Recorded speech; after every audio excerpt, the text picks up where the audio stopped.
It is 12:59. Good afternoon. I'm Lucas Panzica from the 104.5 The Zone Studios. The Titans hit the practice field today, preparing for a Week 3 matchup at the Cleveland Browns. Injury report will come out later on this afternoon. Titans did make a transaction earlier today, adding defensive lineman Jaden Peavy to the practice squad. Week 3 in the NFL begins tonight on Thursday Night Football. The 1-1 New York Giants visit the 2-0 San Francisco 49ers in an NFC matchup on Thursday Night Football. Kickoff is at 7:15. Catch the Westwood One coverage right here on The Zone. For all your foundation repair and waterproofing needs, visit USSTN.com. Breaking news at once on your home for the Titans and Vols. This is 104.5 The Zone.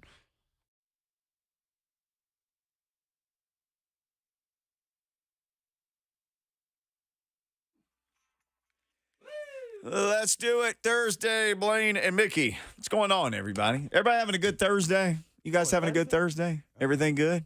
Oh, the week's almost over. Week is almost over. I mean, Thursday is essentially the weekend. We've discussed this before. Mm-hmm. Trying to give people just leave now. Tell your boss it's the weekend. It's the weekend, as Mr. Weekend said. But how are the Titans? Are they going to be ready for the weekend? What was that? Oh, that didn't sound like you were confident about them being ready for the you weekend. told me yesterday. You said when you're coming out of the protocol in the case of Amani Hooker, the last steps. Practice, how are you? Practice, how are you? Yeah. So this is 2 practices, and this will be the second. How are you? Mm. And Vrabel mentioned that, but he didn't go into detail. You gotta, there's tests. Sometimes you may wake up the next day and light is bothering you, or you have a headache, or you feel like the ground is moving after you started running around, which is a weird feeling. It's just like crazy. That actually happened to me in a preseason game. Actually, I missed, if I can recall, I missed the Saints preseason game one year because of that, the week before. So you just never know. So I thought I was fine. I'm great. Let's go. When I did after practice, like, whoa, this ground is moving. Oh, man. Just imagine that. I don't want to imagine that. Like you stepping and you feel like the ground is moving. No, it's a hard no for me. Yeah, so that's why they use a couple days of practicing and see if you're back to normal. Yeah. So it's hopefully that'll be the case for him. All signs are pointing in that direction, right? Hopefully. Rumor around the campfire, yeah. Okay. So we should find out. I'm looking at the media schedule here to see what Robbie Boren has told us. They will be off the practice field today, Thursday at 1:55. So we should know something by hour 2 of the show today. Okay. The great. schedule sometimes clashes with our schedule, and sometimes it works perfectly for our schedule. Today looks like one of those days. So we should know exactly what's going on. And, man, reading everything and listening to everything I can find in Cleveland, all the talk that everybody around here has been having about Ryan Tannehill, they're having the same discussion up there about Deshaun Watson. Hey, man. This guy's got to get it going. This guy. You mean the Ryan Tannehill after week 1? After week 1. Yeah. They want him to have a week like Ryan Tannehill did in week 2. Yeah, But this is the worst start to his career. Lowest quarterback rating. He's 55% completion. He's giving up the ball. He's fumbling the ball. It went down this one whole rabbit hole of he doesn't even look the same when he runs anymore. And I thought, is he 30? No, he's 28. I thought, did he get old while we were away from him? No, he's not that old, but he just hasn't. I hope we keep getting old and keep playing bad. All I want. One more game. Then you can turn the page. We don't play you again. It'll be over. Because, man, if he shows any signs of what we saw him as a Texan, and you know what's so funny? I'm going to say this. It's going to make some people nervous. It's just hit me. Certain guys, just like, whenever I play them, I know I'm going to play well. Mm-hmm. And his history with the Texans, he he always played no, well. He knows. And I don't care how he was doing, and I don't know if he was ever playing this bad, but there's a confidence level in you as a player against certain teams that you've played that you just know are players. Sometimes it goes as far as team. Like I'm gonna have a good game, So I'm interested to see if he can kind of get out of this snide. I'm hoping not. What I saw on Monday night versus the Steelers, he looked horrific. that money he's making, and no, if he's not playing in top 5, he's horrible, and he not even. I don't even know if he's probably at the 28 range as starting quarterback in the NFL. He looked bad. If you Yeah, landed really here from bad. another planet and you didn't know that he was like borderline MVP candidate a few years ago, you didn't know anything, and they were like, "Hey, watch this film, Blaine. Watch this game. Tell us what you think about the quarterback for the team with the orange helmets." What would you say if you didn't know anything about his past? Josh Dobbs is better than him. Okay. Yep. And it's not even close. Yeah. Say about them apples. The reason why I just said that because I'm watching them right here on Arizona versus Giants, and they just showed the starting lineup, and I go, they're making Josh Dobbs look really good. Who's a good, solid, backup player in this league, potential starter if given an opportunity. Probably, he's probably like he could be as good as some of these, world-traveled backup quarterbacks, Jacoby Brissett. Chase Daniel. Yeah, right. Right. Guys like that who, for half of a season can be a starter and then may potentially get paid because they can convince somebody that they are a starter. Given he got the opportunity, proving that, hey, man, I need to be in this league. And not only am I a backup, I can start some games. Did that in a 2-week window. Watson looks nothing like that. Period. And I don't know what's wrong. I don't care what's wrong with it, to be honest. I just keep it up. Hey, but it's bad. I mean, so sometimes certain players fit certain schemes and systems. Sure. And they excel. And then when they get to another team, you go, well, dang, he didn't look nothing like that. Mm-hmm. And I just don't know if he's reached that comfort level where he feels like he can just be Deshaun Watson and just kind of play loose. He looks robotic, mechanical. I don't know if he just lost his edge or his athleticism, the combination of other things. Maybe some things are in his head with his confidence based off of his time there and time off. I mean, that could be a vast array of things that could be going on. But, man, I've never seen a quarterback at this age look different like he has. Okay, I want all you. the years I've watched quarterback. I want you to film session this with me. You're on the Titans. You're playing the Browns. That's the quarterback. What are you thinking? Like, this is what we need to do to this guy to make sure that today isn't the day that his game comes back around. Well, continue to get in his head. So I would probably systematically, as a player, I don't think it's really under your control. More so the scheme of what you're running and how you disguise, if you want to put that on the players. You watch the Titans. They do a lot of disguise and deception. One time I thought they were in cover 3, and then next they were still playing cover 2. And I was like, whoa, that would have got me at quarterback because I was thinking right off the bat last week, throw outside. They had somebody down the middle as well once it became clear that they were running cover 2. So I would try to deception, and get after him. Naturally, with your front 4, you can do that with this team. So I would do that. I probably wouldn't do a lot of blitzing. I would more want to trick him because all we want him is to hold on the ball, just a hesitation. And I think you can get him. Then he'll start hesitating and second guessing, and then he'll probably start taking off and running and start seeing things, So I would say front 4 and disguise. That's kind of would be the motto. And then as the game goes on, you kind of evolve into seeing what works more or less against them. Maybe you decide to blitz more than you expected, going into the game. Or make him think even more about something. Right. Yeah. Or don't give him time. So, yeah, this is going to be a tricky one. But I hope, I hope they get after him. Because we know what Schwartzy in their defense, what he's got. He's got a good front 4. He got some cover guys. So they got a good team on there on the defensive side. So I think if we got up, early, like 10, 14, it's in the second quarter to nothing, I think, damn, we got him. I think we got him because Watson's going to start pressing. He's going to start trying to make plays that aren't there. And I think that's why we see the fumbles and everything else. Trying to do too much? Yeah, then the face mask. Yeah, I think he's just trying to do too much. Yeah. TJ Watt and Alex Highsmith, 56. Two people against the Browns last week, had 13 pressures, 2 sacks, and each scored a touchdown in one game. Yeah. So- One was a pickup fumble, T.J. Watt. The other one caused by 56, Yeah. Smith, and then he intercepted one. Intercepted one, bounced that's- off. Bounced off. I was watching this game just because this is what I would do as a player, just because that's who we play next week. I would watch the Monday night. Other than that, I wasn't watching Monday Night Football. Oh, man, as a player. watch every second of Monday night. No, That I would be footballed out because I was a film junkie. If we played them, I'm watching, trying to get a heads up.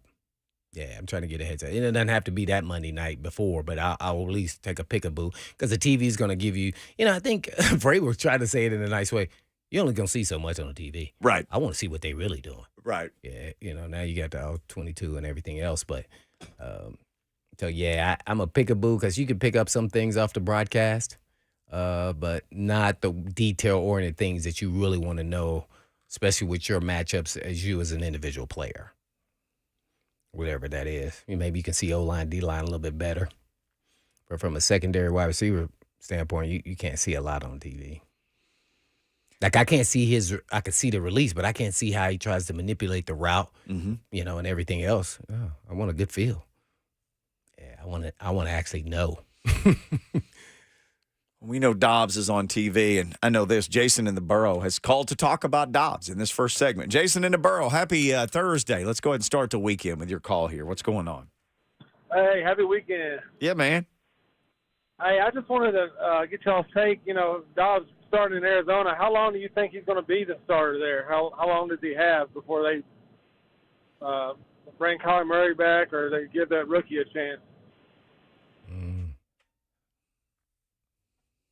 I would. Well, I don't think the rookie's going to get a shot before him, regardless of what he does. I think money dictates. So eventually, whenever they feel like Kyler Murray is healthy enough, I think they're going to put him back out there. But I thought they went after Dobbs, who was the assistant GM here now. What's his name? Monty Austin Ford. Austin Ford is now the GM there in Arizona. That he can hold the fort until Kyler Murray is ready. And so I think that's why they made this move, because they didn't want to rush him back. So ultimately, then they got a backup quarterback and a starter and a guy who can contribute as a starter right now. I think maybe he was a firm believer of maybe why Dobbs was here in Tennessee. I don't know. But he definitely brought him there in a trade, by the way, right? With Cleveland, yeah. Because he'd gone back to Cleveland. Yeah. So hats off to Dobbs and him putting the work and believing in himself, and he finally got an opportunity, and he showcased his talent. He sold me. I was like, he's a number 2 in this league, easy all day. If somebody gets hurt, he can hold the fort. The greatest starter, yep. The thing about twos that strike me is you can tell immediately when a guy comes in, if he's tentative, holds the ball too long, will turn and run out of the back of the do things like that you're like, okay, it's moving too fast. First time Dobbs ever played, I'm like, dang, dude. He was cool as a customer. He was a cucumber. The route says throw to this guy. He was throwing outside the numbers. Mm-hmm. He was doing stuff that he looked good. Lane, he had hardly ever played. And somebody always says, it's not like it was that good.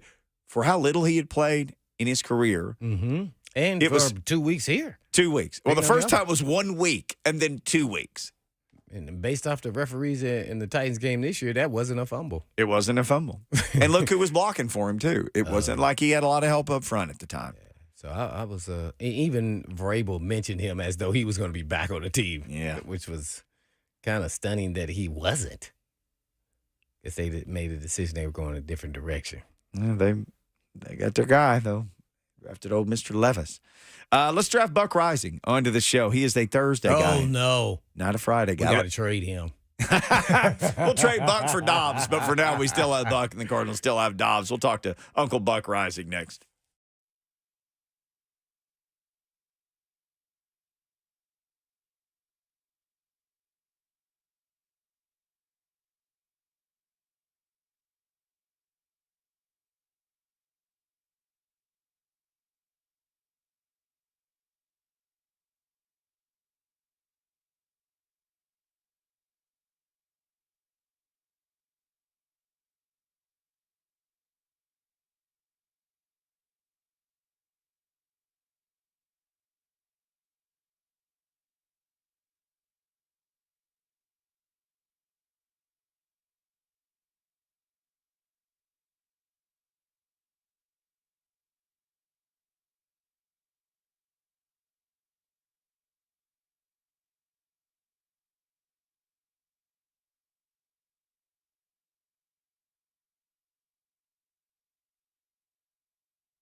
Blaine and Mickey, 104.5 The Zone. Thanks for spending your Thursday with us. We had a great time yesterday at Monroe Carroll Jr. Children's Hospital. Just a fantastic bunch of people over there helping a fantastic bunch of superhero kids. Our man Buck Reising was hanging out there with us. Buck, it always is great to help out with a cause like that. It was an honor to be over there yesterday. I know you felt the same way. And trying to kick cancer and let's give this information one more time in case anybody is listening. You can text Kick Cancer to 615-488-4401, or you can go to 1045thezone.com. Right now, you can bid on some really cool experiences, and all the money goes to help these kids. Yes, an incredible thing that Lucas has been working really hard on our end, certainly, and we were happy to be out there and be a part of it yesterday. Until Kirby told me with about 5 seconds to go before the radio show started that this would be broadcast the entirety of the Children's Hospital, and then I got very scared and was scared to do my show. So, well, I'm sure you did fine, and we did fine, and we appreciate Nashville SC and their help with that. We appreciate Two Rivers Ford because they bring you to us now every Thursday. Two Rivers Ford, home of the non-commissioned salespeople. So let's start with this. Titans got 27 points versus the Chargers. That had been a long time since we'd seen 27, 10 months exactly. I'll ask you this, your thoughts on the offensive performance as a whole, and are you willing to set an over-under for points for the Titans this week? No, whatever it is, the under. But I think that, listen, you saw some cool things to build upon in the Saints game. Quarterback wasn't able to execute. Quarterback executed much more efficiently.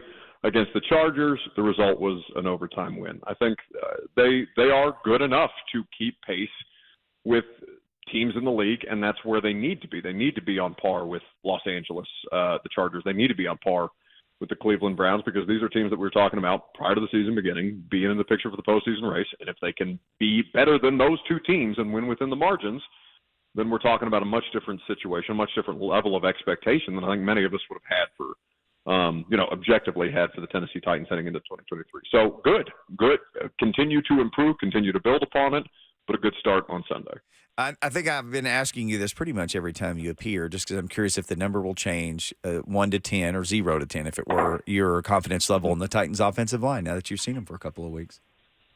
So it's been a 3 since, May? Yeah, hard 3. Yeah, you've been stuck there. Hard 3. Yeah. I think I'm at a 5. Woo! Blaine, did you synchronize our watches? We're up from a 3 to a 5. Yeah, I think that Skoronski being the best player on the offensive line that's going to miss his second straight game is not good. But there's nothing he can do about an appendectomy situation. So, hopefully the recovery goes smoothly for him. And Andre Dillard's still a problem, but the rest of it is okay. I feel okay. You can take away Skoronski's appendix, but you can't take Buck away from Blaine and Mickey. He joins us every Thursday. Or his opinion, right. But so give us your opinion on what you thought on Dylan Radins. The savior of the O-line. Yeah, no doubt. No, good effort, but not safe. What do you mean? No. No. I mean, good enough. Truly good effort by Dylan Radins. Mm-hmm. Tough spot, tough ask. Executed well enough to win the game, and that's all that you can ask of him. But I don't think that savior and Blaine. I know that that's something you say a bit tongue in cheek, but people I do think are legitimately curious about the second round pick. And does he factor in at all into this equation? And right now I don't. If the line is healthy, right now it's not without Skoronski.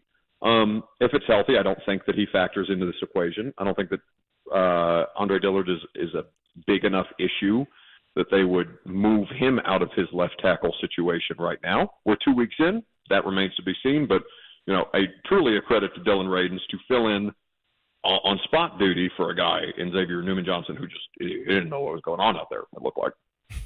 Oh, so you're referring, I guess, some of your fans that listen to your show, I guess, thought Radins did well enough that they should then move Skoronski outside? Is that what you're implying that they were thinking? I definitely did not say that, but right. Is that what you're saying? No.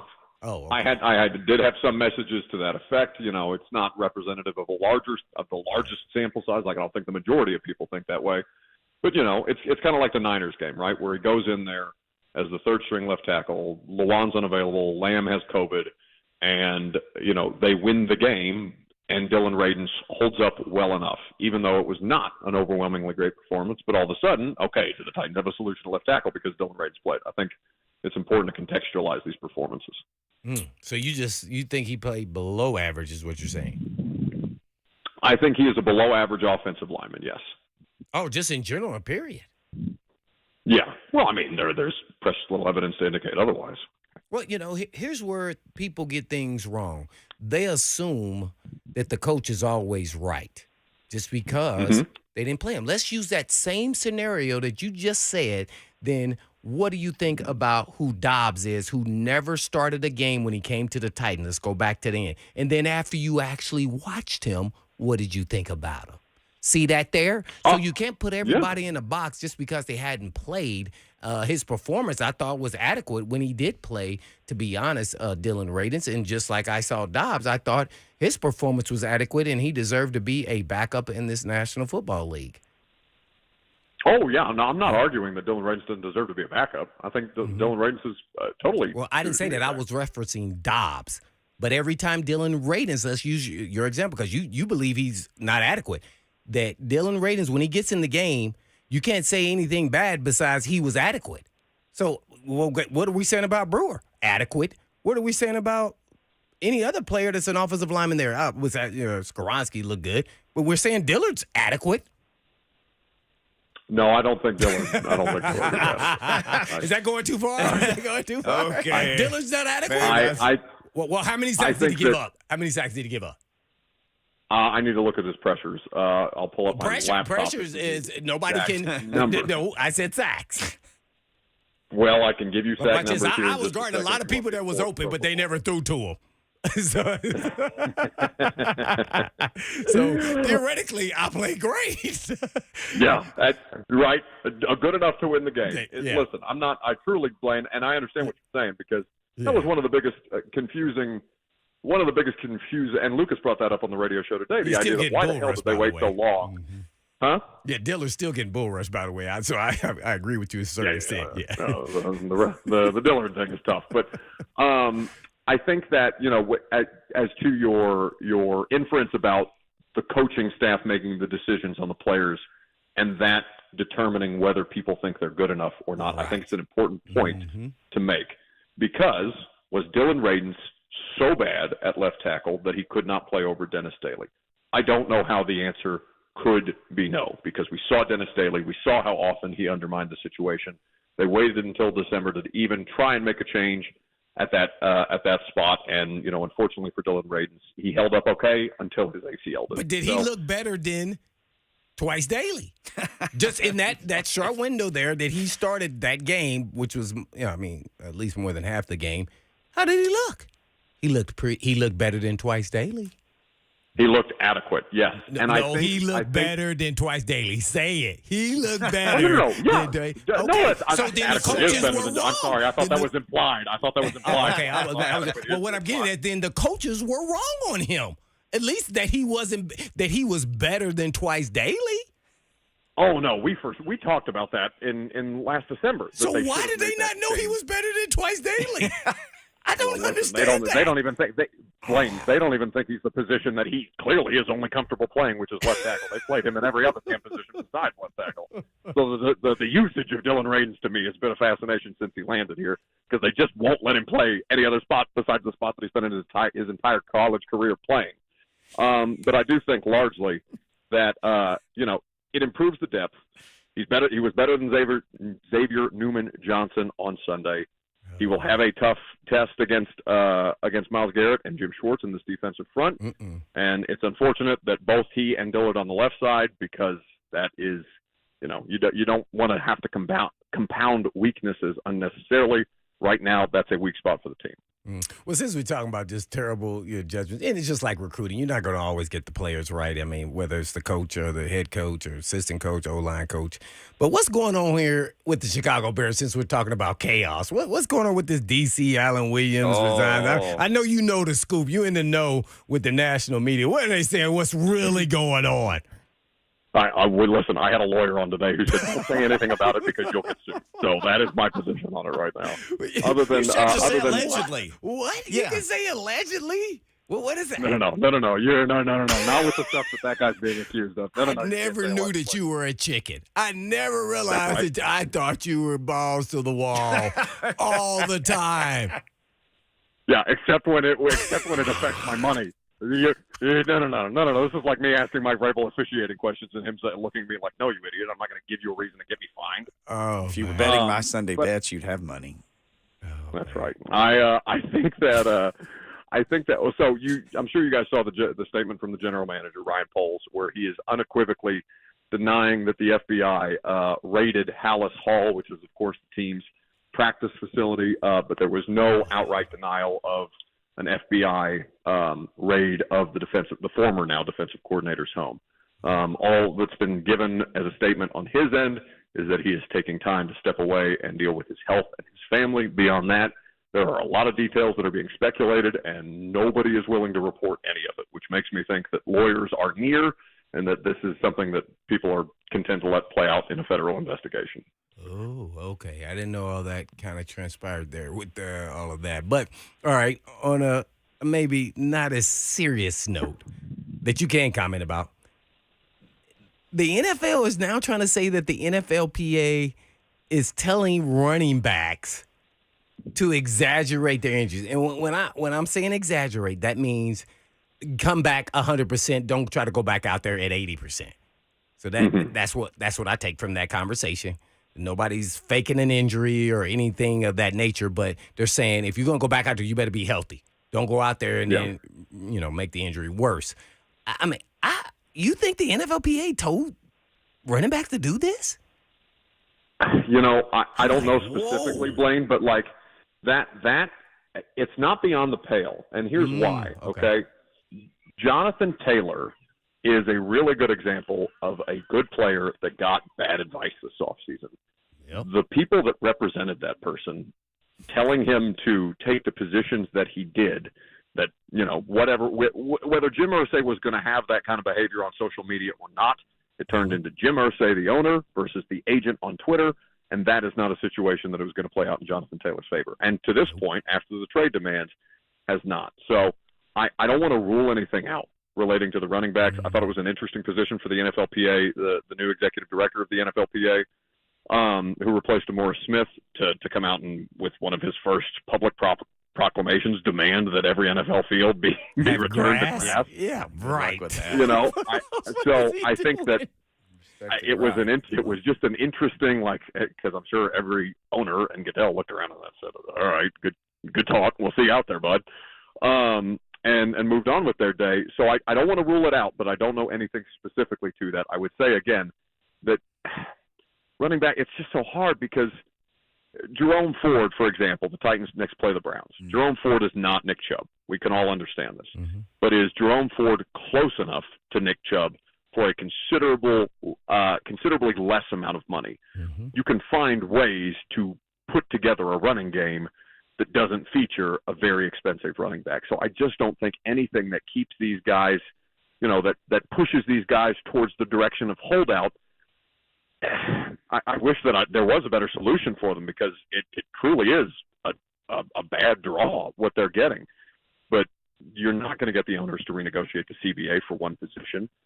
You've just recently agreed upon a CBA, and the idea that running backs who sit out improve their value, there hasn't been a case, including in Tennessee in 2021. There hasn't been a case where a running back has missed a substantial amount of time and an NFL team hasn't been able to put some approximation of a running game together. Yeah, no doubt about it. Well said. We're on with Buck Reising, keeping it real. How much do you think the loss of Nick Chubb, because we're talking about that, psychologically, how do you think the Browns bounce back from this week? And I asked that because we talked a lot about Deshaun Watson and how he hasn't played this year. They were running for 202 yards a game for the first 2 games of the season. This seems like something that, I don't know, maybe it'll take them a week to get over it. Let's say that. Let's hope. Well, I mean, I can't speak to that. Not being in the locker room, and Blaine would probably be able to articulate the emotional impact of a loss of the locker room. But I just, Blaine, you can correct me if I'm wrong on this. Spending at least enough time around professional athletes. Everybody's just so conditioned to next man up this thing. I don't want to say that it doesn't impact them at all, but I don't think there's that toll, particularly in this sport, where it happens. I mean, Nick Chubb wasn't the only injury. Like, Minka Fitzpatrick got ruled out with a chest injury. I haven't seen anything more specific reported than out with a chest injury, but that's scary as hell. Like, this stuff happens all over the place in this sport. And Nick Chubb is a special player. He means a lot to the Browns, and I don't want to denigrate that. But I don't know that you can, like, rely upon that having a tangible impact. Derrick Henry's had a tangible impact. Did you and Lucas get into this? Could he be the last 10,000-yard rusher ever in the NFL? We haven't yet, but it was something that we've been talking about. We put it out on a poll yesterday, and so hopefully we'll get into that discussion Friday. But it was a good discussion that I took from one of my friends from Sam Phelan and Austin Stanley at A to Z Sports, kind of looking at the Nick Chubb injury, unfortunately, for where he's at in his career, how much further behind Derrick Henry is, and just generally volume from running backs. Derrick's about 1,600 yards away from 10K. And the rest of the names on the list, like the most recent dudes up there, are Adrian Peterson and Frank Gore, who played that position longer than just about anybody. Barry Sanders is atop the list at just ungodly numbers for career running backs or for career rushing statistics.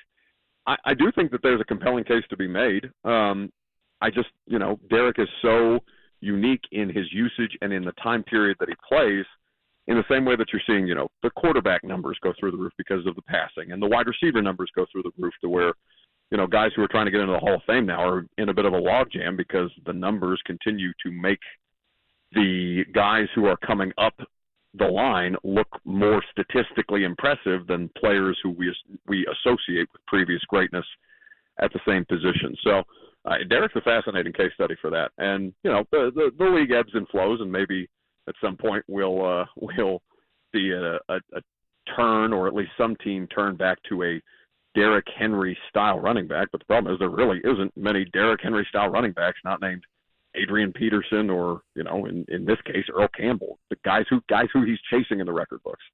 Yeah, you mentioned Barry Sanders. Actually, Emmitt Smith is number one all time. He was the one who ran past Barry Sanders, who just retired at the top of his game. But Reising, he's still at the top of his game. He's hanging out with us. Yeah, one more question that you never thought you were going to answer to. I love that laugh. Deshaun Watson or Ryan Tannehill as your quarterback? Who you're choosing after 2 weeks? Oh, that's easy. Ryan Tannehill. Oh, okay. I just knew you weren't a Titans fan, so I didn't think you would go down that road. You might have picked Watson just for all your fan base. No, you don't have to be a fan to watch that dude play, and this dude's all over the place. Like I don't trust Deshaun Watson as a football player right now at all. And based on the Cleveland Browns. Stop. We're talking about football. Stop. No, Blaine. You played in New Orleans in Week 1. The voodoo is done. It's okay. You can speak about it. But, I think that listen. I mean, he's clearly underperforming. Nobody would dispute that. And Ryan Tannehill didn't look any kind of good in Week 1 for obvious reasons as well. But Ryan Tannehill figured it out in a game, and Deshaun Watson hasn't figured it out through 8. It's really hard, the degree of difficulty, what they are asking him to do, and the contract that the pressure that the contract brings, I'm certain is only, adding to the level of frustration around it for both him, for the staff, and the fan base. But there's no evidence this season that Deshaun Watson is more trustworthy than 30 other NFL quarterbacks by QBR. Lastly, I still got one more. Swartzy been on their staff. We all know who he is and what he's all about. Great coordinator. Is that any bit of advantage for him, being that he was in the meetings rooms with these coaches and knows how they think? A little different than knowing somebody from the outside in. I mean, he's got a couple years to kind of sit back and say this is what they're thinking, and same vice versa for him too as well. Absolutely, I do think that Schwartz, him having a personnel advantage on top of a schematic advantage or a coaching knowledge advantage is something to pay attention to here, because not only does he know the coaches, he knows the players. And, the Titans have people that scouted Browns players who ended up getting drafted there or evaluated through the UDFA process. It's not like they're completely ignorant of the roster, but that is an advantage, plus Myles Garrett, that makes Jim Schwartz look like he has the upper hand in this. I will say, though, that the way that they have changed the offense for the Titans this year is at least a wrinkle worth paying attention to. Because Schwartz knows the Todd Downing Tennessee Titans under Mike Vrabel, and this is very much not that offense. Yeah, well said. Bucko, it's Thursday afternoon, man. Just start the weekend now. You have our permission, and we appreciate the time. Good talking with you. Again, brought to you by Two Rivers Ford, and you can follow him at Buck Reising and A to Z Sports and The Install with he and Greg Cosell, and, of course, the Buck Reising Show, and Titans pregame show with us, Lee Company Countdown to Kickoff. You're everywhere, man. Yeah, no doubt, man. Well, I just said you gave me the weekend off, and then you listed all the things that I still have to do yet this week. So I don't know what just happened there. We just depressed you. Oh, okay, my bad. You're going through the drive-through liquor store. not as bad as a weekend trip to Cleveland, but I promise you that. Enjoy the city by the lake. Buck, we'll talk to you next week. Actually, we'll talk to you Sunday morning from Cleveland.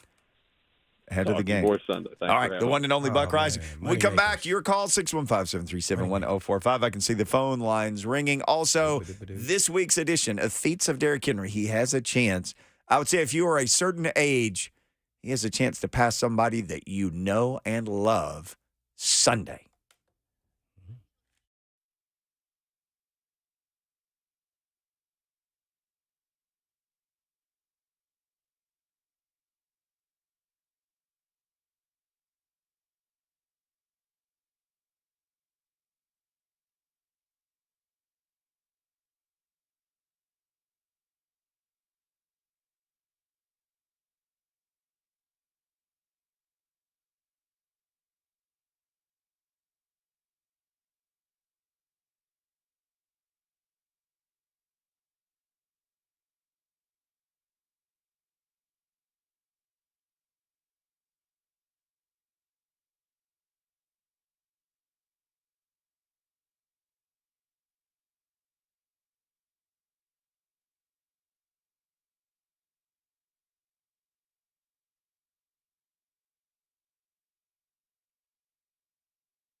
Waiting to make you 104.5 The Zone. This week's feats of Derrick Henry in the Titans supplemental press release. Hold on, Craig and Mount Juliet. I'll get to you in just 1 second. Entering week 3, Derrick Henry, gentleman, needs only 97 more rushing yards to eclipse the phenomenally great Earl Campbell. Earl had 8,574 rushing yards with the franchise. Derrick Henry will be second place all-time behind only the great Eddie George with 10,009 if he gets 97 yards this weekend. Earl Campbell, once upon a time, and I'll admit it, I'm old enough to remember, was unlike anything in the world that I'd ever seen. His first 3 years, he was all-pro. He was Pro Bowl. He won an MVP. Really could have won a second MVP. He was something to watch. Now, he was a big, bright shooting star, and he only played, 8 years, I think, in the league. Oh, I don't know. I didn't Finished see him up with play. the Saints. I never heard of Earl till I got to be a Houston Oiler. I didn't. Yeah, I knew he was from Texas. He won the Heisman Trophy in Texas. What year was that? 1978. Oh, okay. I was Tony Dorsett won it 5. in 77 with Pittsburgh. Did he? Yeah. Okay. Then as a rookie. See, I didn't see a lot. Cowboys of went to the Super Bowl. Either. Yeah. Oh, we never got Pittsburgh games on the TV. Yeah. But my parents got Sports Illustrated my whole Well, I life. told so- her said that the Cowboys. oh, He was I mean, because I had to get them flap cleats. I had the same things. You had the white ones, so I had the black ones. The black ones were cool too. I had the black ones too. Tony Dorsett kind of gets lost in the shuffle for some people. He was fast. And Blaine, years later, you and me hanging out at Super Bowl, whatever, you're like, there's Tony Dorsett. I was shocked. He was so little. I know. I thought it, because I remembered his son playing with you, Anthony. Anthony was kind of a, Oh yeah, Anthony was big. Man. yeah, so he was way bigger than his dad. Yeah, he was every bit about 6'1" and was ripped up. Yes. And could run. 100%. Like, think Lucas level, like body build and athleticism. That was Anthony Dorsett. Way bigger than his dad. Yeah. If I had Anthony Dorsett Jr.'s ability, boy. I have on my yellow jacket right now. Man, I would ask, could I just look at it? Can I hold it? That guy was super athletic, man. Wow. And blazing. He's like, dang. It was pretty cool, though, to see like a Titans 33 Dorsett. To see Dorsett on a jersey in 33 was pretty stinking cool. That was pretty stinking cool. So Eddie George, 10,009 yards. Earl Campbell, 8,574. Derrick Henry, 8,478. So he has a chance. Derrick Henry can also become the 23rd person in NFL history this weekend to hit 8,500 rushing yards with one team. So he has 8,478. So he's only 12 yards away from that. Oh. He would be the 23rd person in NFL history to rush for 8,500 yards with one team. And it's everybody that you think it is. It's Walter Payton and Thurman Thomas and O.J. Simpson. That's going to be a rare thing now because guys aren't going to be with one team for probably running back more than 5 years, probably. Like you keep saying, draft a guy in the first round. Get 5 great years out of him. This dude with the Falcons. It'll be very rare unless they're super, super special. Like the kid at the Falcons, maybe, possibly, with health. Let's see how he's in 5 years. Yeah, right. Like this king over here just keeps on trucking. So, yeah. Craig, get out Juliet. He's trucking onto our phone line. So let's see what's up with Craig. Hey, Craig. Craigster. Hello. That was the big voice guy. Craig, we thought maybe you were the big voice guy. You're just going to do a promo for us. No, I got 2 things for you guys. All right. We had Todd Downey, right? You know, he used to have Ryan Tannehill. And then he went to Aaron Rodgers, and now he got poor old Zach Wilson. I feel bad for Todd Downey, man. He should have got the right play calls in. He still might have been here. But my second thing I wanted to say was, shoot. I forgot now. Dang. Forgot what I was going to say. Was it about Watson? Oh, Watson. Yeah, about Watson. Sorry, thank you. You know, you got Watson. He's gonna come out there. He's gonna come out there Sunday, and he's gonna try to prove something. You know, because he's got Tim Kelly across the way and his old buddy Hopkins over there. He's gonna try to prove something. That first couple Drives. possessions, he's gonna have a fumble, interception, get sacked, and then he's gonna be over there looking across the way, across the field, just tear coming down the side of his eye, just waving at Tim Kelly and Hopkins, man. I just thought that was pretty funny. That's a good one. I forgot about all those connects right there. Yep. We were talking about just what we've seen from Deshaun Watson in the past and how he bedeviled and haunted the Titans. And I'd have to scan back. I don't think it was Lonzo, but somebody in the chat said, one thing that Watson doesn't have anymore, though, is who we have now, D-Hop. Mm-hmm. Now, Yep, and the OC Kelly, well, at least for that 1 year. Yeah. That he threw all over the place. All over the place. Mm. All right, hour number 2 coming up. We'll have Chelsa Messinger on. We'll try to make you guys some money along with Mickey's Money Makers, which went 2 of 3, by the way, last week. If you're missing the Lee Company Countdown to Kickoff, you're missing free money. I'm just letting you know this. Can you give us a glimpse, or have you done There's your no glimpses yet. No. Oh, no. I have my process plane. No. I have my process plane. 9154 on Thursday. I have my processes. Got to tune in. 100%. That's the way that. Thank you, Lucas. Hey, man, I want you to give me a tip, man, so I could go tell somebody. Tips will be coming in later. Tips will be coming in at the end of the first hour of the Lee Company Countdown to Kickoff. And then Buck will make some predictions, too. Then I make mine, and that's when the magic happens. For entertainment purposes only. We'll entertain you for the second hour of the show. Chelsa Messinger coming up. Looks like practice is over. We'll give you the latest on who did and who didn't next, including in Cleveland. Who did what?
Lane and Mickey. What's going on? It's Thursday afternoon. It's the second hour of the Thursday show. Chelsa Messenger's just somewhere like getting all exercised up and ready to go for this segment today. She's ready to go, so she'll just have the hottest takes for today. The hottest she getting off her spin bike? I don't know. Her Peloton. You're a big Peloton guy, right? Yeah. Or you were at one time. Yeah, I was and still am. Okay. You still Pelotoning like 4:45 or so in the morning? Not all the time, okay. But I lessen my time depending on what my knee tells me. That's low impact, man, right? And but even like, today is, I think you need to slow roll it today. You need to do some heel pushing. Yeah, I was out on my regular bike with my son the other day, and I thought, low impact, my butt. It feels like there's a bomb about to go off in one of my knees right now. He's like, come on, Dad. Yeah, this thing, boy, I was like, I think I need Lucas's knee this day. Yeah, so today was not that day. What day was it for the Tennessee Titans who were practicing? Let's see whose day it was. Am I going to start getting never nervous pervers again? Oh, maybe. Let's roll through these names. I was going to tell Lucas to get us some like good music here, but let's because there's some stuff here. Jimmy, what did we do last week? Jimmy, I say nay or yay that they're going to play in the game? Or game time decision? You want a game time decision, these guys? Okay, all right. Yeah. Okay, today is. Okay, whoa. Okay. Oh, quick trick. That was a little hot there. Yeah, it's all right. It's only Thursday though. This feels like a crime show right now. I know it is. It is a crime. What, Blade? It's a crime. Doing some investigating. It's a crime if they don't play. It'll be a crime if some of these people don't play. Here we go. Jimmy Wyatt's entire practice report. He says cornerback Christian Fulton, who missed Sunday's game against the Chargers with a hamstring injury, was back at practice on Thursday. So this is back to back. All right. Yay. He's going to yay. He's going to play. Yay, he will play. Mm-hmm. That's what you say. Yep. Yay. Okay. Can we get a yay? Or nay, he will stay. No. In Nashville. No. Yay. He's a yay. He's a yay. Okay. Here. Okay. Return man/receiver Kearis Jackson left practice early on Thursday with a trainer. Nothing else. Well, I read he left after individuals. Okay, I'm reading one report, so you got another one. Yep. So that is not good after individuals. But I'm still going to go yay. Yeah, I'm going yay. That was a nice music moment there for you. They're trying to prep him to get ready. Hey, man, we're going to get you right. We're going to get you tight. I hope nothing's tight. I know, because who's returning punts? Guerra the Terror. Garrett, he may not even be active. Make him active. He's still on the roster, right? Activate him. No, he would go back down. He's up. He was a standard elevation, which means he goes back down. Oh man, who was behind him? If not that. That's not behind him. No, that's I'd have to look from his behind. I'd have to look at the depth chart because I have to look at the depth chart. Is one of the wide receivers? Oh, I give me a second. Okay, we'll get Lucas, you can get your hands on the depth chart, right? It's in this week's weekly dump from the Titans. The officially unofficial official. Yeah. Depth chart. Punt return. Yeah. Okay. Who's next on the list? All right. Well, it's at the very end of the press release, Lucas. It's like page number 98 of 103 or whatever. Quit babysitting them. Guard Peter Skoronsky, who missed Sunday's game against the Chargers, did not practice on Thursday. All right. He's still looking for his opinions. Defensive lineman Tier Tart, knee, was back at practice on Thursday after not practicing on Wednesday. Oh, I just tell him get in the pool and just swim and see how he like that, and then he'll be at practice. I get a big sack. Because he got to do that swim move again over that nose guard that was, oh man, it was fantabulous. I've never seen a big man like that move. Like, oh man, guess what? He gonna get paid, and it won't be about tight. Hey man, you want to get paid? I said Tier Tart does not rhyme with fart. It is going to get paid. He will be buying all the tarts. Outside linebacker Harold Landry, hamstring, was back at practice on Thursday. The hamstring bone is collected to the knee bone. He's going to play. I told you. I mean, I just don't think we're going to see the Harold Landry of old. This is out, remember, abdomen. Now we're talking about hamstring. That abdomen was the last preseason game, correct? Or core or some type of. Now we're talking about hamstring. He's going to be able to fight through because I think his leg is healthy enough, but he's going to have other things that's going to break down. Hopefully it doesn't break down enough where he can fight through it and continue to play. But that's always a slippery slope. It's tough. See, this would seem like a mystery to me. Did I not, sit every day in a little room with the 10-year NFL player who was like, look, man, when people injure stuff, they injure other stuff favoring the thing that was injured before. Compensating. Yep. Yeah. And so hopefully it can just – he can keep on chugging. It's going to be a tough go-round, but it seems like he's going to be that guy that keeps managing through it, which is still good. Okay, this official, unofficial depth chart, you're not going to like this. Talking about for the punt returner? Returner backups. You're not going to like this. Well, that's why I said he's playing. No, you're not going to like who's the backup. It rhymes with Booker. And it better not be a money hooker. It's the back. I told How's the dude coming off a concussion going to be returning punt? It's unofficially unofficial. Dude, if they put him back on I'm calling Amy immediately. Hey, this is Blaine. Do you have a back phone that you can call her with? Amy. And when I say I'm calling Amy, I'm calling Amy my cousin. Like, do you believe they put somebody coming off a concussion and returning punts where people are running 50 miles an hour down the field to hit you? They put him back there. That's why I'm saying, And then the coach is saying, hey, we Garrett. had nobody else. We only have so many options, and he was our, after a concussion? We have 48 available spots on game day. Dude, I'd have Phillips out there limping around catching the punts before I did that. He's not even eligible. He is not eligible. They got to have one of those receivers or somebody that can do that, man. I put Gary. He got it. Yeah, 33 got to put back there. Then I'm sorry, I can't do it. And I know it's tough because now you're trusting a rookie to do it. He looked like he was. I know he bobbled that one and picked it up, but he looked like he's a secure guy. I would. He's in the top 3 in every Sun Belt punt return category. Yeah, and say what you want about Sun Belt, I don't give a crap. Oh no, it's a good conference. And this dude, don't matter. This dude is the guy. He's a top all-time Sun Belt punt returner. Eric Garrett. Yeah, I would do that before I did hooker.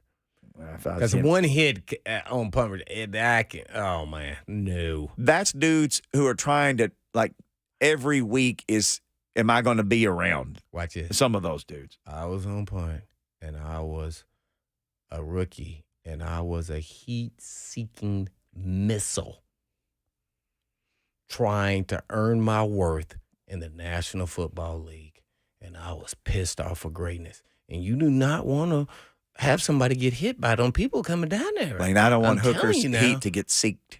Dude, I don't want that. Seeked. Yeah, I don't want his heat to get seeked. Oh man, that is. Hey man, I would not be back there returning no punts. Nope. Tell Garrett to get stretched out. Defensive back Anthony Kendall, who is listed as a third-string cornerback on the depth chart, hip, did not practice again on Thursday per Jim Wyatt. Oh, no go.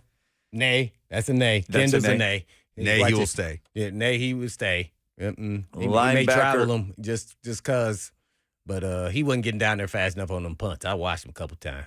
His one was a single block. He might have been hurt then because I felt like I saw a little gimp in his hip.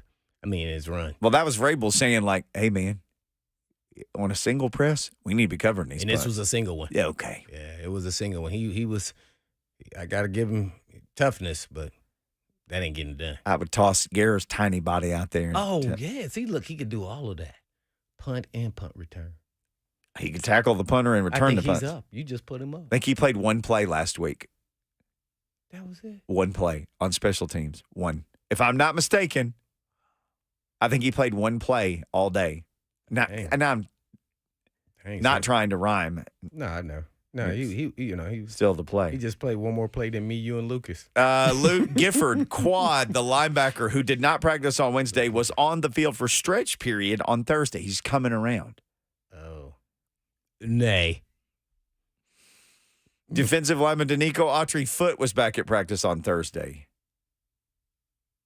Yay. I'm going to yay that. Autry, yay. Running back Derrick Henry, toe, was limited in Wednesday's practice, did not practice on Thursday. Oh, he forgot to cut his toenails? Maybe so. Oh. Well, he could put anything on there with Henry. You can be like, oh, well, he'll be there on Sunday. Okay. He's okay. DeAndre Hopkins' ankle was back on the practice field on Thursday. Yay.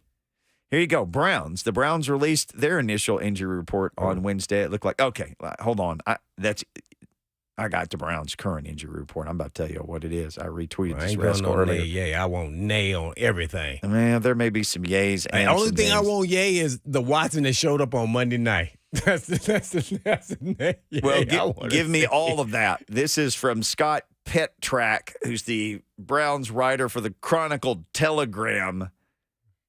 It's the Chronicle Telegram, and Medina, the Funky Cold Medina Gazette. Who is this guy? Are you sure He's a real making this stuff person? up? No, I'm making the rest of this up, but he works for places and covers things and does stuff. Browns cornerback Greg Newsome, too. This dude's been a starter since he got in the league. Oh, yeah. I remember him in Northwestern. Really good player. Elbow. Yes, he's out. Did not practice. Oh, please say out. David Njoku, likely rest, worked on the side. They both worked on the side. Talk about the tight end? There's a video, yes. Oh, he's super athletic. He would give people problems. He is super athletic now. So Newsome on the side. Apparently, they let these reporters just film the third field like there's no tomorrow. If you went to Titans practice and shot the guys on the third field, you would get Robbie thrown. Barnaby shooting at us. You would be swimming your way home from Lake Amulet. But Greg Newsome was on the side, elbow. I don't think he's practiced this week. David Njoku, he says, likely rest, working on the side. Amari Cooper, shoulder/groin. Well, he's got upper and lower issues. And defensive end Zadarius Smith, ankle, thigh, both back at practice. I would like for one or both of those guys to not be around. Yeah, Smith didn't Sunday. look right in that Monday nighter either. I hope he's still not. I like him as a player. Either. Cooper will just rout you to death. He's great, but he didn't look like his normal Cooper loop. He was hurting. Well, there you go. There's your will they or won't they. Will she or won't she? She will. She'll call us. Chelsa Messinger next to talk all things Las Vegas wagering style next here on Blaine and Mickey.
Let's get some 24-karat magic going here.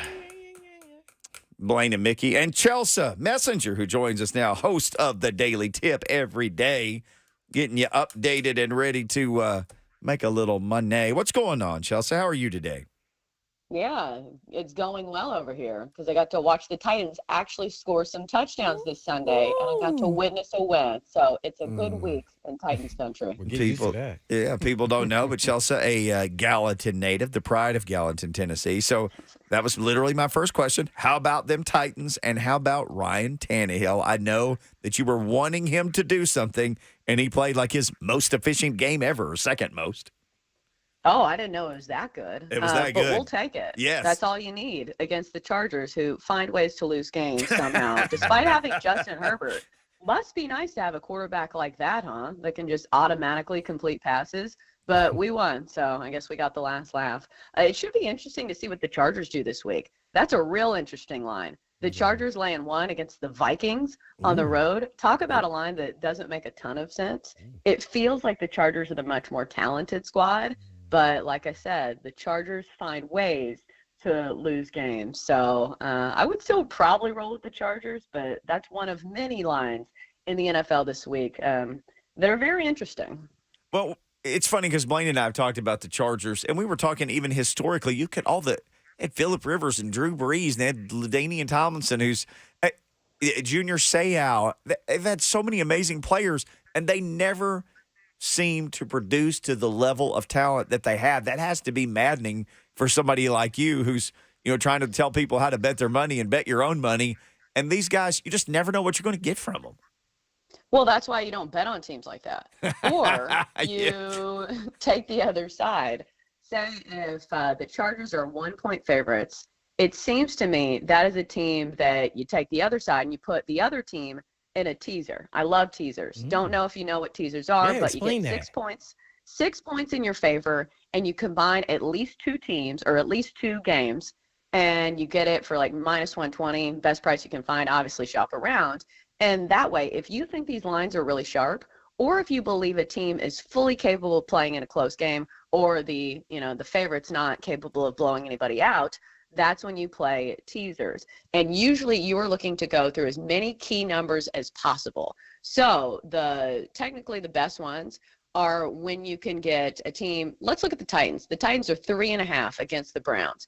If you add 6 points to that, you can go through the key numbers of 6 and 7 and 9, get the Titans all the way at 9.5. I think the Titans can at least keep it close with the Browns. I think they have a good shot of winning that game outright. So then you combine them with another team that you feel like they can, either keep it close or just not get blown out. Now that Chargers line is Chargers +1. So we'll take the Chargers +7 against the Vikings and the Titans +9.5 over the Browns. There's your teaser. Just teasing our way through it Thursday with Chelsa Messinger at Chelsa Messinger on Twitter. Well, Chelsea, I guess, can a teaser be with the Colts at the Ravens without Richardson? I don't know if he's available or not, but he has a concussion last game. Shoemania. Well, you would take the other side in that matchup. Like if you think You the take the Ravens are going to Colts. win, you tease it down from 8.5. You get 6 points in your favor. And now the Ravens only laying 2.5, and you go through all those key numbers of 7, 6, and 3. So the Ravens only need to win by a field goal. So I think that's a pretty good teaser leg as well. There you have it. Now, next game, always in conference, Texans, I think at the Jags. Is that right? Texans at Jags. Who you got? Yeah. Let's look at the line there. I would imagine it's a pretty big line, 8.5. Yes. Okay, you guys know this better than most people do. Divisional matchups are tougher than they always look. Like, look at the Titans last year. Lost to the Texans. Texans were terrible last season. So, I don't want to lay 8.5 points with the Jags. I know most people would say, oh, the Texans are terrible. But still, these divisional matchups tend to play closer than people expect. So I take the Texans and the points. 8.5, it doesn't seem like a lot when you're looking at this Texans roster, but still, divisional underdogs, usually the play. Well, speaking of division, Pats and the Jets, and I think the Pats have beat them I don't know how many times in a row. 14. So you know. You're saying you've been watching this are trend, you now have you? flipping it? Now you going with the Jets in this game? Or you just can't believe you're going to support Zach Wilson? No way. No, you're a big fan of Zach Wilson, I understand. Oh, no. Obviously, I'm going to be on the Patriots. I knew that stat. The Patriots have won 14 straight games against the Jets. What a stat. And that almost seems like the sabotage factor for me. Because when you see a long trend, you think to yourself, okay, all trends come to an end. But what we have seen from the Patriots is Bill Belichick's ability to make quarterbacks look worse than they actually are. First game of the season against the Eagles, Jalen Hurts didn't even throw for 200 yards through the air. Second game of the season, Tua Tagovailoa, in his first game, put up 466 through the air, bunch of touchdowns. Game against the Patriots, 1 touchdown, 1 interception, far from Tua numbers. So you look at Zach Wilson, who's going to be facing this Patriots defense. When he's already bad, how do you think he's going to look against the Patriots? If you remember his first game against the Patriots last year, I think he completed like 9 passes for 77 yards. And then the other game, he threw 3 interceptions. So Zach Wilson does not have good numbers against the Patriots. I like the Patriots here. I'll take the Pats laying 2.5 on the road at the Jets. There you have it. Chelsa Messinger, host of the Daily Tip. Thursday night football tonight. I mean, we got football just mere hours away. The Giants and the world-beating 49ers. And this is a really big line, 11 points in an NFL game. Yeah, it's a disgusting game. Like, why do we keep getting these terrible games in prime time? Like, we were treated to Panthers Saints on Monday night, Steelers Browns. Yes. God, and now we get the Giants. We have to watch that monstrosity of an offense. So you play that, and 10.5, 11. I don't have any, desire to lay that, even though that is a trend that you can look up. Thursday home favorites of 10.5 and higher. 13-4 against the spread since 2006. So usually when these lines are really big, it means a team's about to dominate. But the play I like here is Giants team total under 16.5. I think you fade the Giants offense. It's looked terrible so far, at least in 6 of the 8 quarters of this season that we have seen. The only time they got something going was against the Arizona Cardinals, which is a far cry from this Niners defense, probably one of the best defenses in the entire league. Also, the Giants playing without Saquon Barkley and Andrew Thomas on their offensive line. I think it's going to be tough sledding for this Giants team against one of the best defenses in the league. Giants team total under 16.5. Chelsa Messinger, our guest. So I'll just tell you this. I'll go check the Twitter, the Chelsa Messenger and the Daily Tip Twitter, see what you guys are talking about. And I saw this topic. Is the NFC East, speaking of the Giants, the best division in football? What say you? Well, if you're talking about the best top 2 teams, nobody's better than the NFC East because you've got the Giants, or excuse me, not the Giants, good God, the Cowboys and the Eagles. Now, the Giants kind of ruined the class average because they're bringing everybody down. But still, I think they are the best division in football. I'm wondering what we see from the Cowboys this week. They're not going to beat everybody by, 2 touchdowns every single week. At some point, I think Dak Prescott kind of goes back to his old ways, throws some costly interceptions. I know that's a sore spot for him, but probably not going to happen against the Cardinals. Not sure if they cover a 12.5-point spread, but so far that defense – man, his Micah Parsons looked unstoppable. So we'll see who wins the NFC East. Probably one of the more entertaining divisional races, at least in the NFC. You're discounting the 2-0 command skins, Chelsa, too. Well, you can put them in there. I didn't diss them. I didn't say they were bringing down the class teams. average. Command skins, yes. You're still not a believer in the command skins, the commanders there, Chelsea? Yeah, they're doing 6.5 at home against the Bills this week. Yeah. Yes. Yeah. What? Yep. Yeah, I think I would lean towards the points there just because I'm not sure if the Bills blow them out there. Because if you're laying 6.5, you almost need a blowout to feel comfortable about that game. Not my favorite play on the card, though, because Sam Howell is still very much a young quarterback, and we saw it in most of the game last week and, of course, the game against the Cardinals. So not a team that I super want to trust, but if you're going to give me 6.5, I'll do that. I do like the command skins pass rush, though. I do like that. Chelsa Messinger, our guest, host of the Daily Tip, at Chelsa Messenger on Twitter. You didn't do the Titans and Browns, did you? Or you already did that? I can do it again. I got more plays. Yeah, what more plays do you have on Yes. this one? Because I want to know those plays. Like any play about Watson playing horrible is all good to me. Oh, yes. I think the better play is the Titans getting 3.5. The fact that you're getting 3.5 points in a game that only has a total of 39.5 means points are going to be at a premium. Oh. We've seen the field goal fest that's been happening for the Titans game, which is a combination of two things. Number one, the Titans' red zone defense, for some reason, is a lot better than their defense in the middle of the field. And also the Titans' offense has kind of struggled to get going at times. I think the field goal total for this one, I think for both teams is 4.5.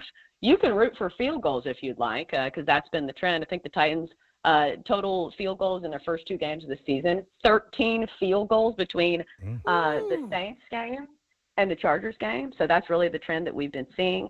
But also the 3.5, it looks good. Mike Vrabel, traditionally one of the better coaches in the NFL as an underdog. It is not an easy place to play in Cleveland, but of course, nursing some major injuries there. Nick Chubb, gruesome injury on Monday night. He will be out. But also the Titans injury report. I was taking a glance at that earlier today. Made me a little nervous because I saw a few big names on it, but we'll wait to see the official one to see who's actually out. But until then, I'll lean the Titans plus 3.5. Going with Chelsa Messinger here. I guess I'll then shift to college and the big, swagoo here on the big game. Mr. Prime himself, number 19 Colorado, finally goes down to Oregon. Oh, man. There's money coming in on Colorado. Surprise, surprise. And it's wild to me that you said the big swagoo in college football, and it had nothing to do with Nick Saban. Man, times changed. Thought you were going to talk about Ole Miss, Alabama, and we're talking about Colorado, Oregon. Curveball. Man, I think I'm going to take an Oregon team total. I know it's going to be high, but Colorado's defense has not looked great. Their offense keeps them in games, obviously, but this is a tougher caliber of opponent than they have faced just yet. Because Nebraska had a good defense, but their offense, man, is it pedestrian. Nothing compared to Bo Nix and Oregon. So I think Oregon's going to have their way, at least when it comes to scoring points.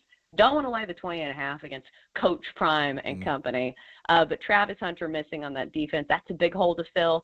And plus, at some point, I feel like it's emotionally draining to be a part of Colorado games. I wonder if this wears on the kids. Imagine having The Rock, Deion Sanders' mom, in your clubhouse before the game and doing all these pump-up speeches. So I think maybe they can hang, but still, they have not faced an offense like Oregon's yet.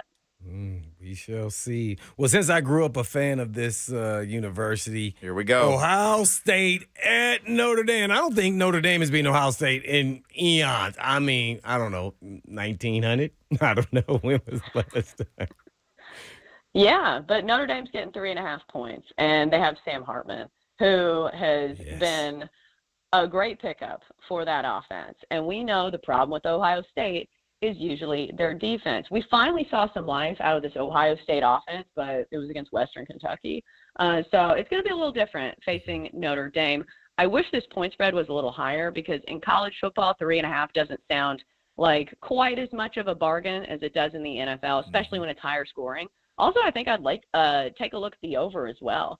I think both these teams can put up points. We know that's the case usually for Ohio State. But like I said, Sam Hartman has truly changed the game for that offense. If they can get the run game going and Sam Hartman can unleash some of those deep balls that he has been so good at over the past few years in college football, I think Notre Dame can hang. Not sure if they win, though. Yeah, there you have it. Chelsa Messinger from the Daily Tip. How you feeling about this Tennessee UTSA games? San Antonio, I think starting quarterback has been out. Not sure they were calling him day-to-day. They're beat up, but this is a big line for Tennessee, and Tennessee has scored, exponentially less points each week as the season has gone on. Man, what's up with their offense? You tell us.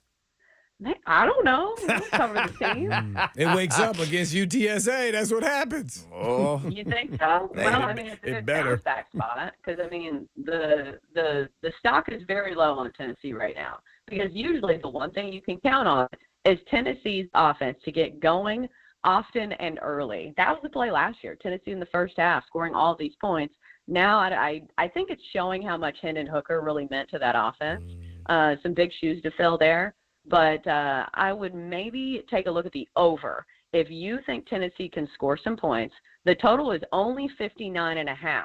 Also, the Tennessee defense has been all right. Like, I know we saw that Florida game, but still, this is a lesser opponent. But I think I would lean towards the over if you do think Tennessee's offense is due for a big day. You mentioned Alabama and Ole Miss. Is there something you like about that game? Man, I kind of hate it because it Okay. feels almost like a buy low spot on Alabama because, everybody's down and out about Alabama. Nick Saban feels like his run is over. And that's usually when Alabama comes back in the picture in a big way. Mm-hmm. But still, we're talking about 7 points here against Lane Kiffin, who we all know offense is his bread and butter. So we know that this is a big game for Lane Kiffin. He has been doing his best to be petty on Twitter over the past week. So I think I would lean towards the points here. But still, the thing about Alabama that their quarterback, I feel like, is not getting a fair shake. He had to go against Texas, which is one of the best defenses, I feel like, in the country. That defense is really good. So it's not fair to me that you're saying, well, that was his game. He didn't get to go against South Florida or Central Florida or whoever they played last week. So I think Alabama, maybe it's a buy low spot here, but still we're talking about laying 7 points in an SEC divisional matchup against a Lane Kiffin. So I think I'd lean towards getting the 7, but also the over if you think Alabama's offense is back. Over 54.5 seems like a low number for both of these offenses. It's a big if Alabama's offense is back, because it looked like it was back in time last week. Chelsa Messinger, our guest here, host of the Daily Tip. Mm-hmm. You got any best bets before we let you go? College or pro, props, anything that you really like? Yeah, they just took this off the board, but this is the beat writer special. When you see the beat writers talking about something and a quote that you can use to your advantage in the betting world.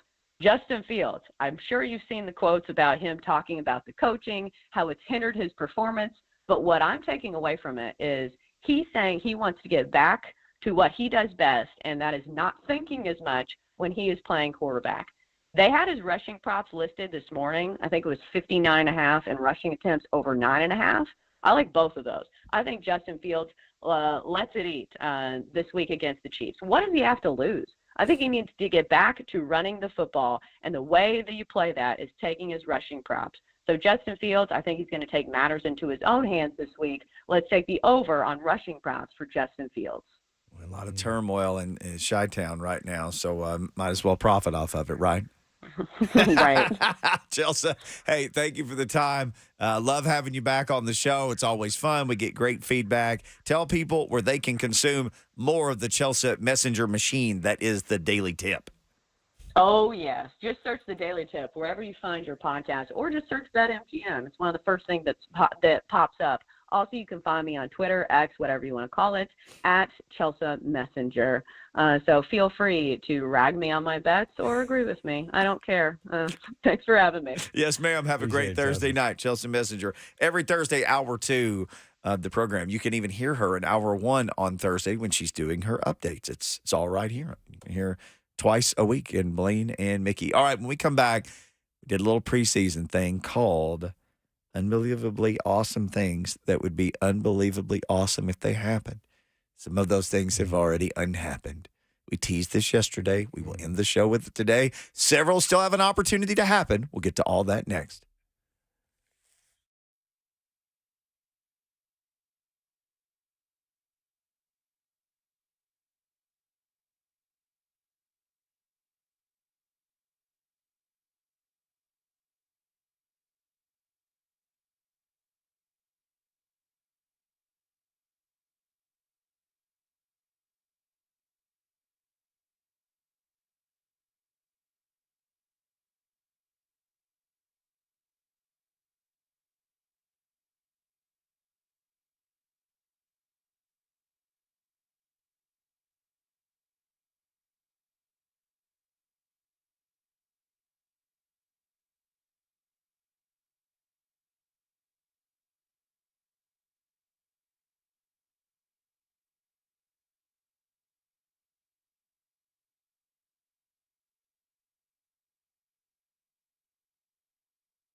What you going to do? You going to get down?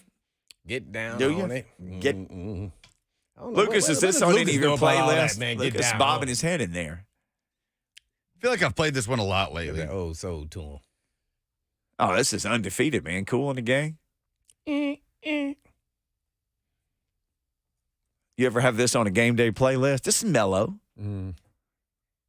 No, no, get down on it. Not mellow enough. No, wait a minute. No, that was more later nightish. Oh, okay. Maybe after a big win, celebration type music.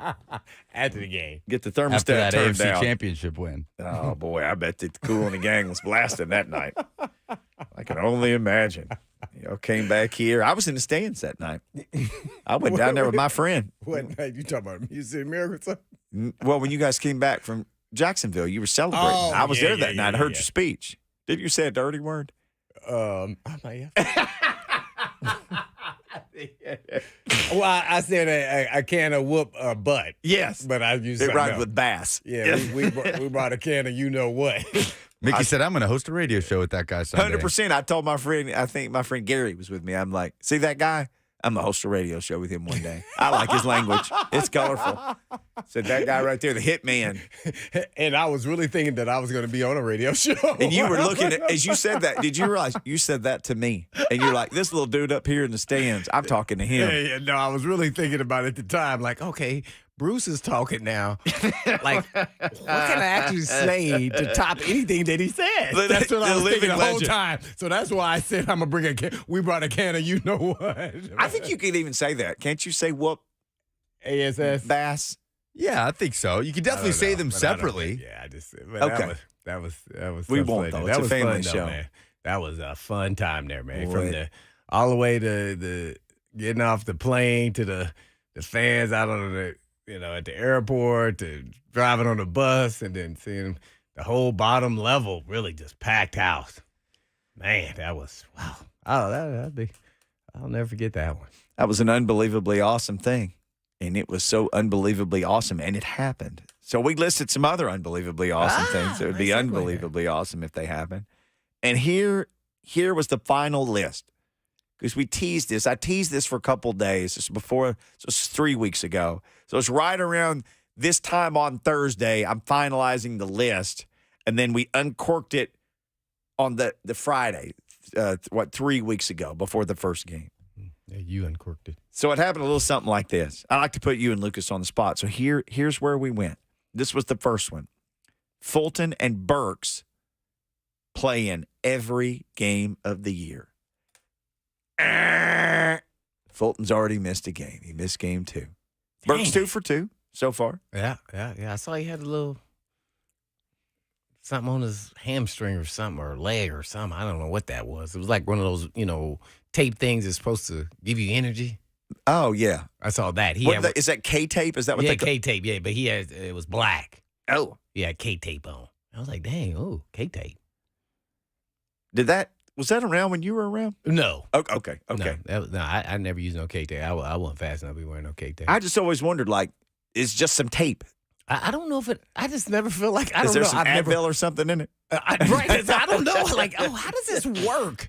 I don't know, but a lot of Lucas people is say young.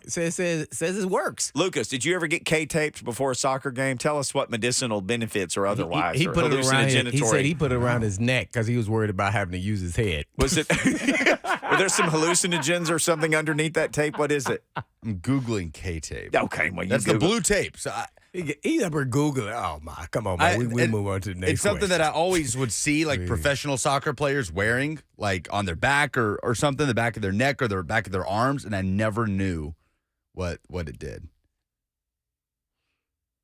All right, hold on. Elastic therapeutic tape, Were you looking for your next question? known as kinesiology What tape. happened? Oh, nothing. I had to do a little I thought it was math for some the new next news question. or something No, about I had to do math for the next question, and I wanted to math very quickly. It's supposed to ease pain and disability from athletic injuries. That sounds nice. What? I'll have some. Oh, I can't hear. Can you hear this? Here was the next one. King gets 1,675 yards to rank first in franchise history. He is on pace currently for 1,215 and a half at his current pace. It's like 71 yards a game. Oh, yeah. She'll feel good about that one? Yeah, I do. What about you, Lucas? Yeah. 1675. He'll need a couple of classic King performances to get rolling. Like 75 couple- yards, 71 yards a game. No, that's where he is now. Oh. He needs to up that. Oh. Yeah. A couple 200 I don't yarders. know. I thought you meant that's all he needed. No, that's where he is right now. He's on pace to get 112, 15 and a half. So he's got to get giddy up and go. Yeah, he's going to make it. Okay. Yeah, how many 200-yard performances would he need to make that? Doesn't he only need one more to become like the all-time 200-yard I guy? think so. Yeah. And like balloons will come out of the ceiling because nobody's ever done that. Even though there's no ceiling over there. They'll just come out of the sky. Well, he's going to get that against Texans. Oh. In the Oilers uniforms. I would die. Basically, I would cease to exist. If he ran for 200 yards in the Oilers uniforms to break the record, I would die. Oh. I would die if that happened. They better not change their jerseys with baby blue. Did they finish? Is that who they finish against? Who do they No. finish? This might take till the very end. No, I don't think the regular season finale is against Houston. But don't they play them like twice in 3 weeks? They do, and it is near the end of the season. Oh, they end last four. Texans, Seahawks, Texans, Jags. The Jags are here, the last game of the season. If he could rumble, and then I don't think they're supposed to wear the Oiler uniforms then. I never get my wishes. Okay, here's another one. We're running low on time. Dylan Radins winds up as a starter. Ding, ding, ding. That's about to happen. He's about to start. One game? I know, but he started. Oh, but I thought Just that that he meant came back from knee injury. Okay. Yeah, All right. Yeah, I gotta it was give you just that. he beat the odds He again. reappeared. Yeah. Dude, Okay. he's like a magician. 2 1,000-yard receivers. Oh. We'll table that one. Oh, I still like that one. Okay, 2 with 10K sacks. You got 2 guys with 2 already. Big Jeff has 2. Autry has 2.5. Yeah, I'm with that one. Yeah, I'm rolling with that one. Defense is top 10 versus the run and the pass. And. No, Okay. not the pass. Time for us to pass. Pass it off to 3HL because they are coming up next. So in the meantime, In between time. Peace.